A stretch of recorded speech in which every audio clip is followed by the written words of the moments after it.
Yeah, I got that.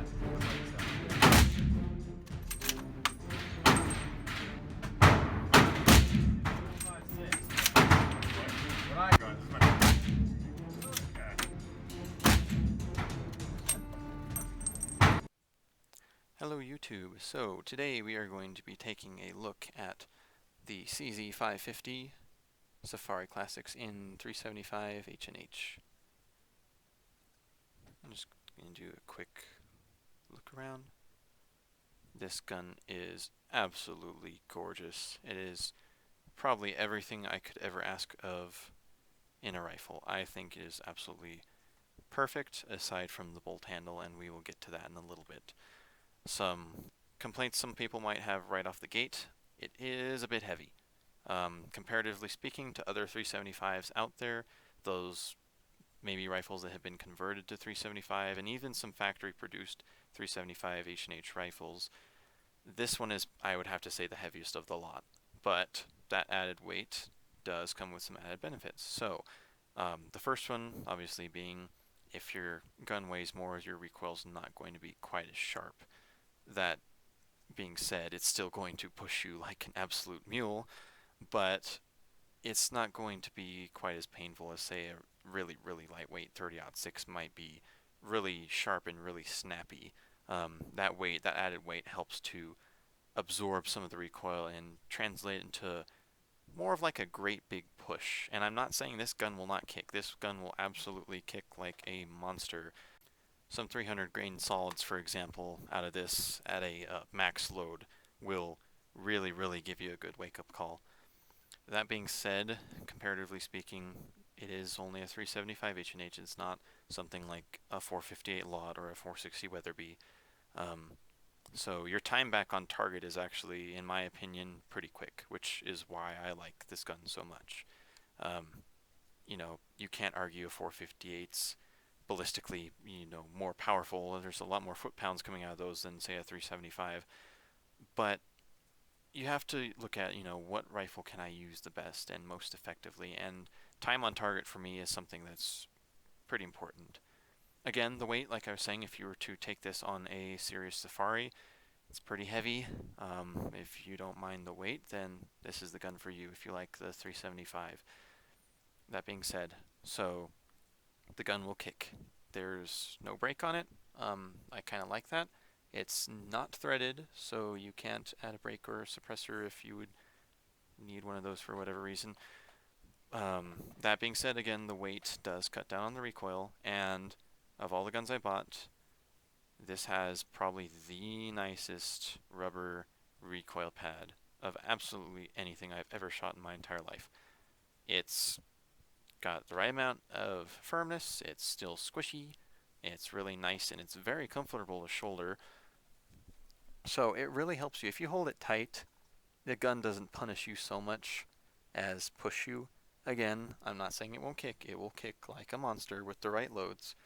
But again, it's really quite manageable when you're talking about, guns of this class. So that being said, again, weight might be an issue for you. I will link somewhere on the screen here how much this rifle weighs in retrospect to other 375s. And again, the weight does, have some added benefits. The barrel is nice and thick. It's not any kind of pencil barrel, in my opinion. You can see the shank where the profile goes into the receiver there is really nice and beefy. The iron sights on this, in fact, have their own raised portion on the barrel that they are dovetailed into, and I think that's a really smart feat of engineering. Instead of having a gunsmith, dovetail straight into the barrel itself, they actually have a risen portion on the barrel for them, so you're not losing any of that barrel material, and I think that's really clever. We'll talk about the sights real quick on this. So it's a typical express style sight. So you're basically looking at if I had to put it like this, kind of like a valley, so to say. It's almost like I could draw this on paint a little bit better, but kind of goes in and swoops and then levels out. So not the most precise thing in the world. However, you are gifted with this little white line that helps you line up your front sight post that also happens to have a little white bead on it. So again, sight acquisition, really quick on this. Your sight is hooded and it is open to allow light to come in. I think as far as express sights goes, these are second to none. I absolutely love them. And if, for whatever reason, you would like to shoot further than, say, 100 yards, this is zeroed at 100, by the way, you have a 200 flip and a 300 flip. These are very rugged and they're very positive, so they're not just going to flip down after shooting, which I think is very nice. The checkering on this stock is superb. It is nice and deep. You can get a very, very good grip on this. I have some pretty slick gloves on right now, but they will slide. If I grip this tight though, they're not going anywhere. So really, really positive checkering. A little bit abrasive if you shoot it all day, might I add. And you have that checkering back here as well on the grip. I think as far as the ergonomics of this rifle goes, it's very, very nice. So it, for whatever reason, just the shape of the rubber pad, it fits so snugly in my shoulder. Of all the rifles I've shot, this is probably the nicest, most ergonomic butt plate / recoil pad I've ever had. It is very easy to make accurate shots with this. It's very nice to keep it really welded in your shoulder, and that added, rubber butt plate, or rubber butt pad, I should say, really, really aids in that. I think it's a wonderful feature. Whoever designed this rifle or engineered part of it, you guys did a superb job. So you have your little sling swivel there, which if you so desire could probably put like a Harris bipod on that. Just food for thought. You come standard with your dovetail for a scope mount. And if you are truly interested, they do make aftermarket Picatinny conversions that will clamp onto this and give you a Picatinny rail on the top, if you so desire. And just one compliment about this rifle in general, it's beefy. Yes, it's heavy, but it's beefy and it is absolutely gorgeous. You can kind of see it's polished and it's shiny, but it's not glossy. It's not glossy like a really high-end Weatherby, and I think that's a bit of a plus because I don't want the sun reflecting off of this blinding me all day. So that being said, in the outdoors it would be still rather elegant, but not, an eyesore. And I'm not saying Weatherbys are eyesores by any means, but I'm saying that it's not going to be like looking into a glass mirror. So the same goes for the bluing on the barrel. The bluing is absolutely flawless, but it is not super glossy like a Weatherby. So I think that's a plus. It saves a little bit of money too, but I think as far as a hunting perspective goes, or for any kind of practical purpose aside from aesthetics, I think it's a little bit more desirable. And that's just me. You can think whatever you want. Again, nice big 550 Magnum receiver on there. Great big chunk of steel. Great big Mauser locking lugs. By the way, great big Mauser claw extractor. And I will say, so this is the shiniest bit on the rifle, is your actual, the big extractor on this big Mauser extractor. And I think that's kind of a cool thing because when you're cycling it, you get to see this big, shiny thing go back. And it's not so much that it's going to make the gun overly glossy and, asking for attention. I think this rifle is modest to some extent, but also very elegant in the sense that it's very well made. So here you have this little tab right here is your bolt release. You simply push forward on that.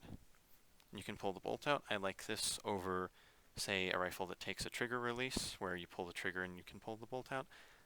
Because I know a friend personally who broke his on Mosin the gun he had. He was cycling the bolt and he pulled it back too hard and it snapped that sear off, so to say. So the bolt just, could just fall in and out.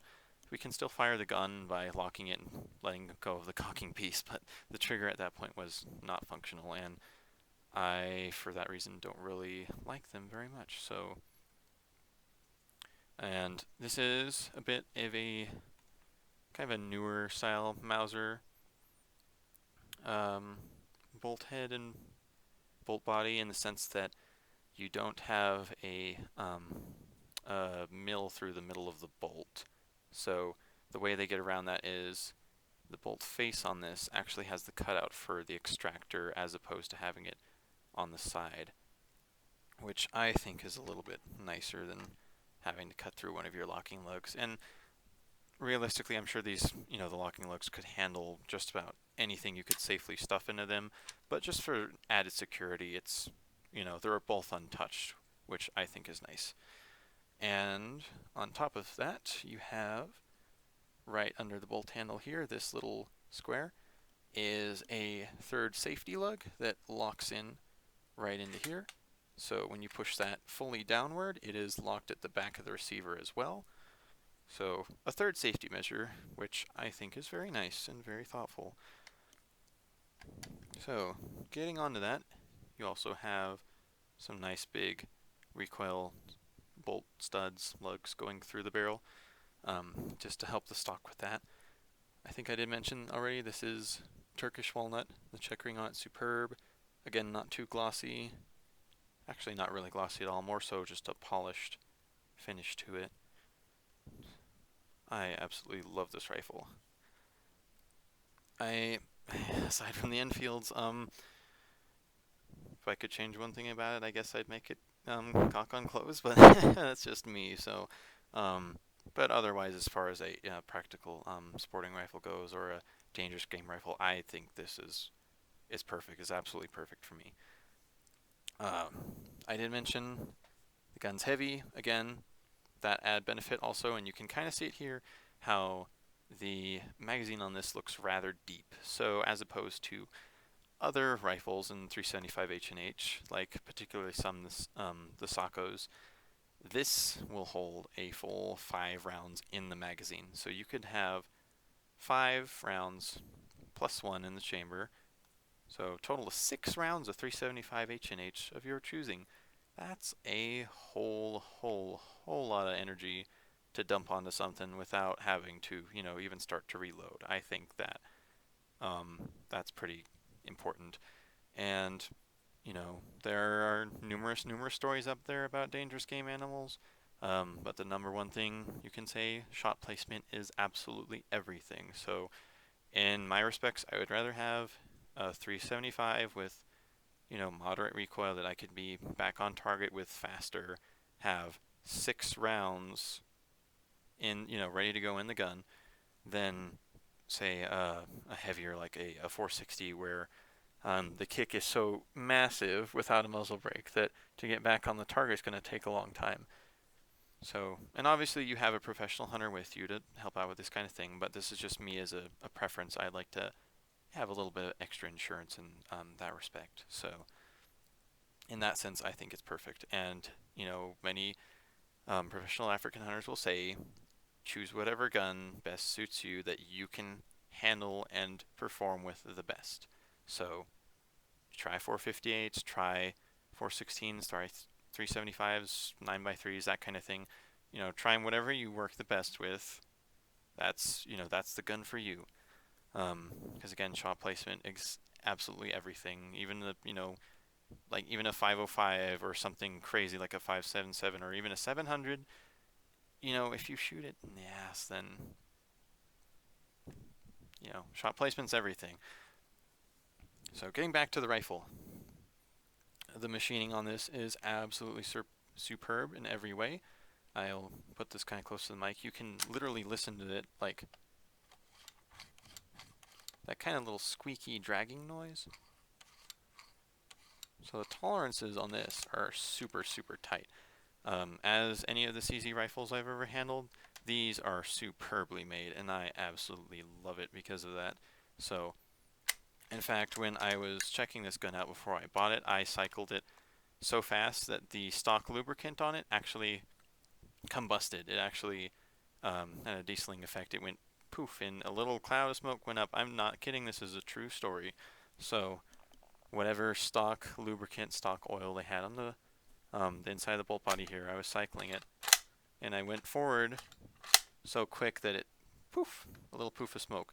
And the reason is because the machining on this is so tight that it, there's just the metal rubbing up against itself that tightly that it created enough friction with enough velocity to combust whatever little oil that was or whatever that might have been. It was really cool. So that being said, because this is really tightly toleranced, you can cycle it pretty quick without having to worry about anything except, slipping off that bolt handle, which I will get to in a second. But for the sake of the video, if I take my glove off, and I have pretty big hands, so for me this gun is perfect. It's got a really nice wide checkered stock.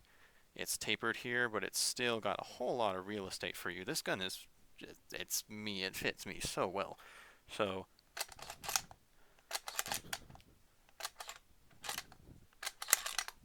that kind of thing. I'm just going to toy with this for a bit. But you can kind of see what I'm saying now. So this gun is so smooth.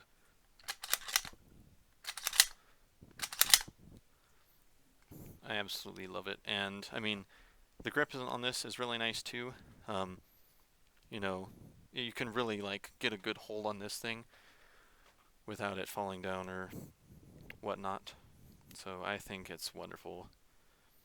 Again, nothing but good things to say about this except for the weight and the bolt handle, which I will now talk about.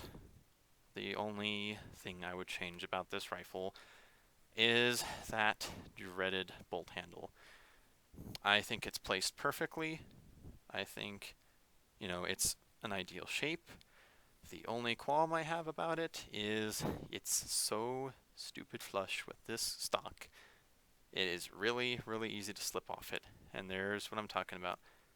It's a little bit deceptive, but you can't so much as hook a quarter under the bottom of this. So you have to rely on the friction of your hand or whatever, and I'll try my best to get this in the picture. So you have about, I don't know, probably about a ½ inch.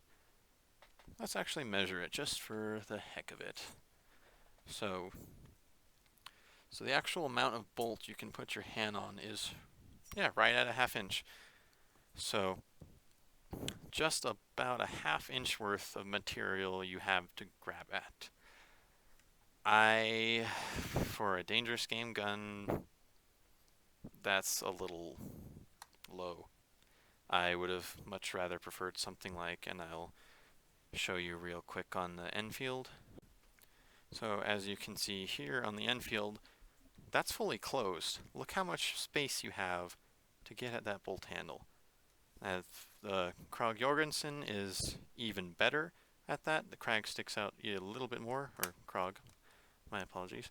But I can get my hand under it, I can keep it closed, and still kind of get a finger under it, or an open palm depending on whatever technique you want to use. And it's really easy to get enough of a grab on it, I guess. So get a grip, I guess. But to me, it's kind of minor, but if I were designing the gun, I would have changed that solely for the respects that if this is to be a dangerous game type of rifle, be it grizzlies or Cape Buffalo or leopards, jaguars, lions, tigers, and bears, oh my, I would like a little more real estate there, because I've slipped off on that bolt handle more times than I can count, and especially if you are wearing gloves, no matter what technique you use. The problem is that there's so little bit on there that your hand has trouble transitioning to having a full grasp on it. So something like that, where we have a full grasp, it's very nice when it's open, and so on and so forth. It's really good. and you can close it fine, but the problem is when you're trying to open it, your hand does not want to ride up under it very well. So if I were to do that, again, I slip. And I have a little video I will put down here right now showing my hand slipping off on that.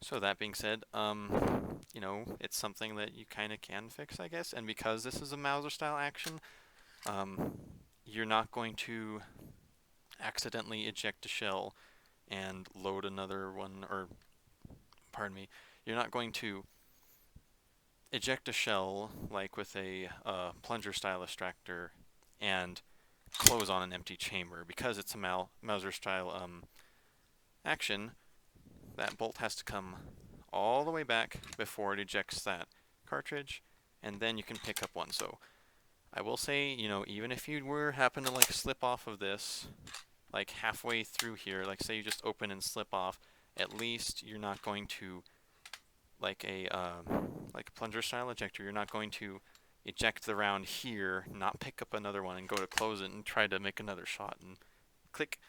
So in that respects, I think it's manageable. I would definitely change it if I had the power to do so. How I would do that, I would probably cut a little indentation here like a K98 has, or just simply make, you know, a bigger bolt head, or make the handle a teeny bit longer. Like I said, it's just a little bit. I mean, it's a little tricky to tell you guys, but you can kind of see. Yeah, there you go. You can kind of see what I'm talking about now. That's not a lot to grab on, especially if you're a dude like with me and you have big hands or big fingers or whatever. That bolt knob's just not big enough, the handle's just not long enough. You know, something like that would be fine to me. That would be perfect. That would be maybe even a little much. I'd rather something like that even.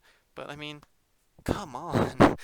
So that's my only gripe I have about that gun though, or this gun, is that little tiny bolt handle. But like I said, you can kind of figure it out.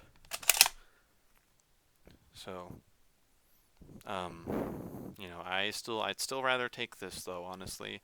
I think that can be managed, and I guess if you really want to, it would be a little tricky because of that recoil lugs right there, but you could possibly have somebody, a gunsmith professionally, take out a little bit of wood, like on a K98, or maybe even, you know, possibly modify that handle, maybe extend it out just a teeny bit more. And I will mention it is a little bit hollow, so you could flare it out, make it a little larger, who knows.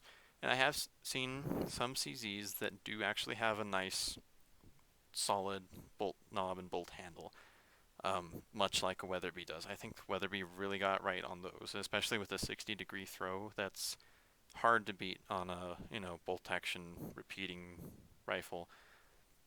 That being said, again, you still have 5 shots as opposed to a 3 capacity with most. So when you look at, you know, just the amount of foot-pounds of energy you can dump on something without having to reload is substantial. So I like it in that respect.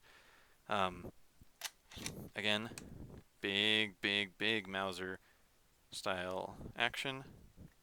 The quality on this is absolutely superb, as I said.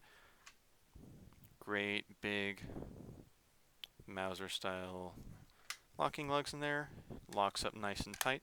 The headspace, I checked it, this headspace is match grade. I'm not exaggerating, so it's perfect. It's really absolutely perfect.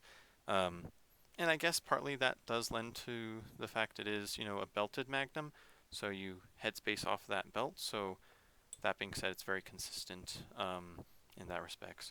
And for any reloaders out there who might not know, you can, once you shoot this, you can, if you just neck size it, you can headspace from the shoulder if for whatever reason your gun might be out of headspace for some reason. But like I said, this gun came out of the box, headspace was perfect. No, I don't have any measurements off the top of my head, but a good way to tell is if you can take a sticky note or a piece of paper. I believe that's, don't quote me on this, I think it's something like 1/1000 of an inch or something. And please do not quote me on this, but you can put a little bit of paper on the back of that just as a quick headspace checker on a new cartridge. Go to chamber it, and it will close and it will tighten up right about halfway before closing, which tells me that the headspace on this gun is absolutely perfect. So as far as accuracy concern goes, this gun is extremely, extremely accurate. That being said, having taken it to the range just with iron sights, this thing will absolutely put lead where you want it to go. If you don't flinch and you can manage the recoil really well, this thing will absolutely be a tack driver. And for what it is, for a safari style rifle, that's phenomenal. It's probably one of the most accurate rifles I own. And when we're talking about price points and things comparing to, say, a Kimber, for example, that's probably, oh, don't quote me on this, probably 4 to 6 times the cost. So Kimber Caprivi, probably $4,000 if my memory suits me, versus this somewhere around 1,000. I honestly think you're getting more gun out of this, completely, 100%. So just a little more action shots. One thing I will kind of say, and it's not really a gripe, it's kind of a pet peeve. This little like shroud here, it'll stay locked when you have the gun cocked. However, if you decock it, it is, and it's really hard to tell. Well, probably because I didn't decock it. Hold on. Here we go. My apologies.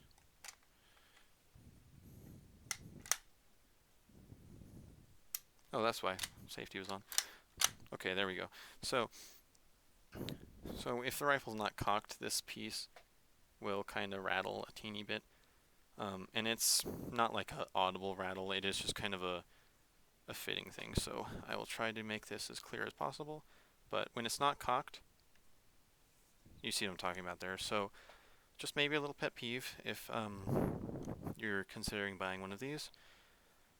Last but not least, by no means, the trigger on this is a double set trigger. So, or I apologize, it's a set trigger. It's not, we don't have 2 triggers in there. But, so what I mean by this, in case many of you don't know, and many of you who own CZ rifles, check this because yours probably has it.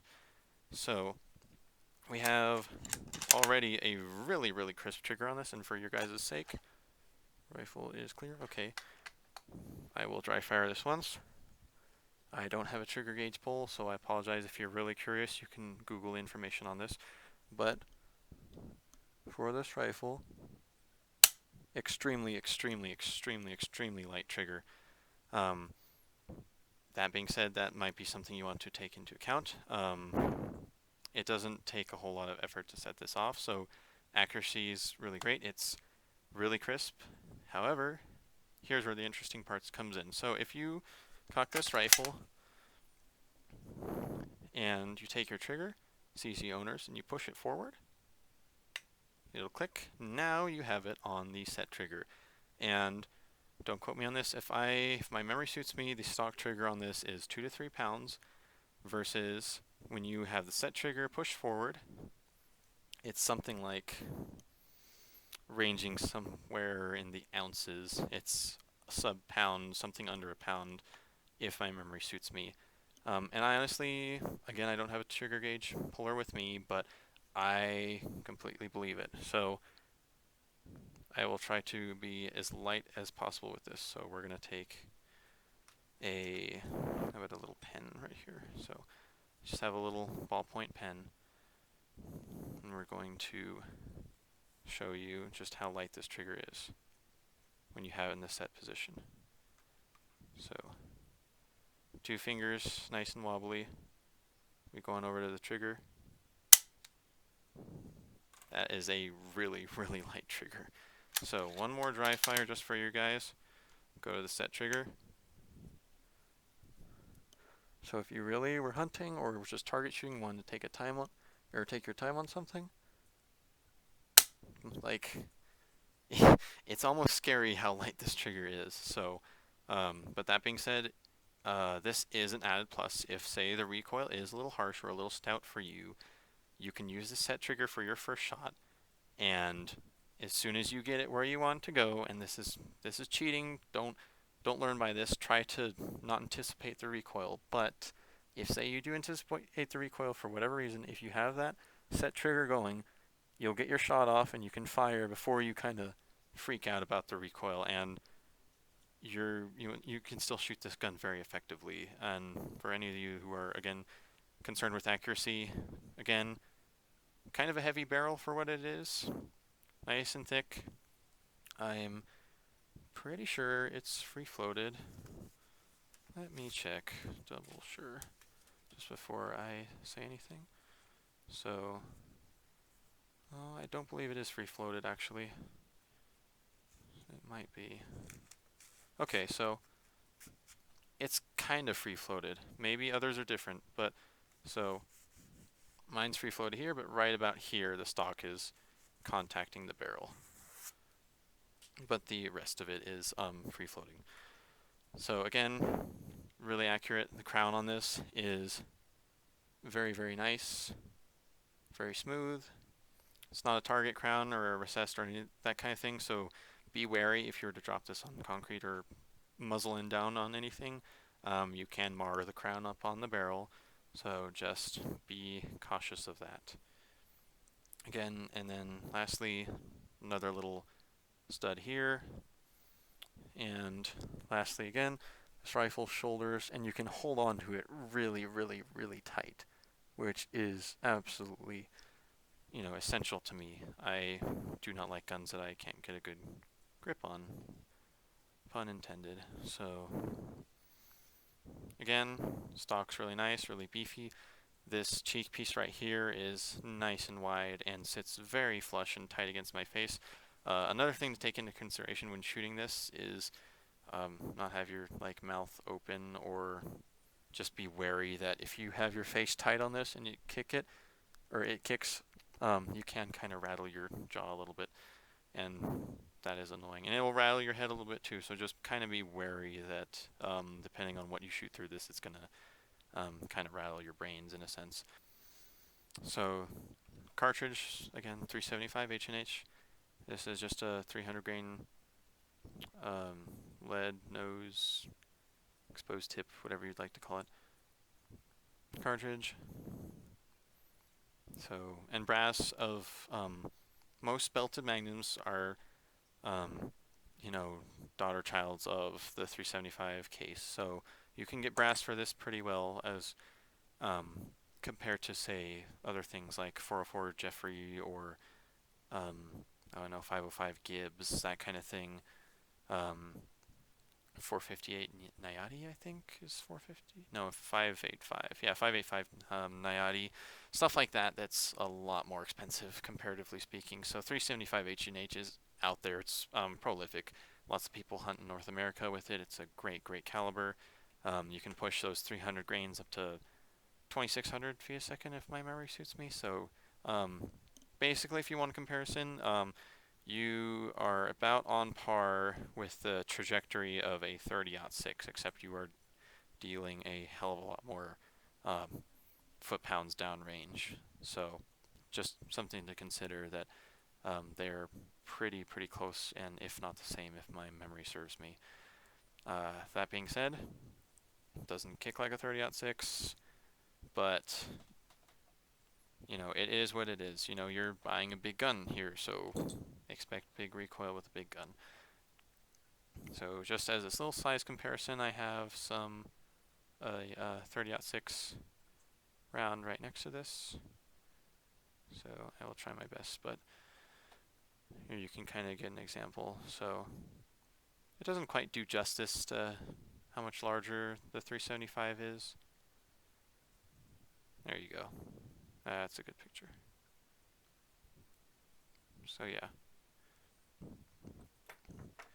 Big cartridge, big bullet, lots of powder, big boom. It's an absolute cannon. It's a whole lot of fun to shoot. So, and as a plus side, if maybe 375 is too much recoil for you, you can load this thing down to as light as, I think, 200 grain bullets, and depending on the charges you use, it's not going to kick too bad. Again, the rifle's so heavy, which is another added thing. If you were to shoot lighter loads out of this, I haven't done it yet, but it would probably kick like, oh, I don't know, probably a 30-30, something like that. And I know that's a pretty bold statement to say, but I'm not kidding. There are some loads out there you can have loose loads for this with 200 grain bullets. And I don't know the powder specs off the top of my head, but there are reduced loads out there. So you can shoot like a 200 grain bullet at probably like 308 speeds, somewhere around there. So again, not a whole lot of recoil if you really want to. There's a whole lot of flexibility with the 375 H&H cartridge, which is why I like it so much. That being said, brass is everywhere. Bullets, I will say, are expensive. There's no way around that if you're reloading, especially, and probably a downside if you were to buy factory ammo for this. Factory ammo for this is incredibly expensive. The cheapest I have seen is Privy Partisan, a little big blue box. So that will cost you probably around $40 a box at 20. And I have only seen those come in FMJ round noses, and those are absolutely really mighty stout rounds, so they're nice. But those are, like I said, the lowest rounds. You can see somewhere for some of the federal solids and Hornadies, those will go up to $70, $75 sometimes for a box of 20 rounds. So if you are not a reloader, be very wary that this gun is expensive to shoot. So, and I'm not going to say anything like, oh, well, if it's, if the cost of ammo is an issue, then you shouldn't be buying the expensive gun. I don't agree with that.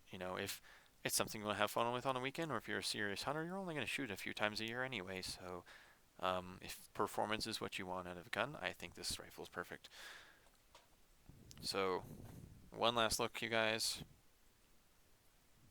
Again, lots of flexibility with that cartridge, so bear in mind that there's many a thing you can do with that cartridge. It's phenomenal, it's fantastic, it's over 100 years old now, my memory suits me.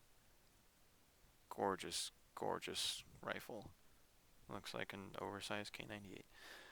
So, there you have it, guys. The CZ-550 Safari Classics in 375 H&H.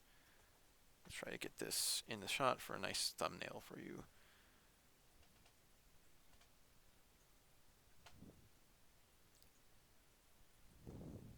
So there you have it. Great gun. If you have the money for one, you want a 375, I think this is the way to go. I think this is superb. And lastly, I did not mention, the floor plate's really easy to eject, so you don't have to cycle them. There's a nice, great big button on here to push, so, and it locks very solidly.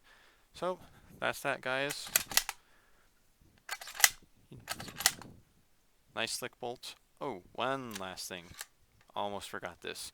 So maybe this is particular to Mauser rifles, maybe not. And I've noticed that I don't have this problem if I keep the gun oiled. But if you don't have this bolt oiled, or for whatever reason, if you're being sloppy with your form on this, and this may be a thing with many rifles, I've yet to find out what particularly is doing this, but if you push straight, if you have it back all the way, push straight up, it jams it, which may not be cool to you. So, but like I said, I've done this with Weatherby Mark Vs and all kinds of things. For whatever reason, maybe Mauser actions just do this. I don't have an issue with the Lee Enfield or the Krog, but again, those are, ancient guns as far as we're speaking. So, but that being said, so pay close attention here. So if I were to lift this up like this, push up and then forward. Oh, there it goes. But up, and I'm not kidding. I'm pushing as hard as I can forward, and it is locked solid. But as soon as I give it a little bit of downwardness, then it goes forward.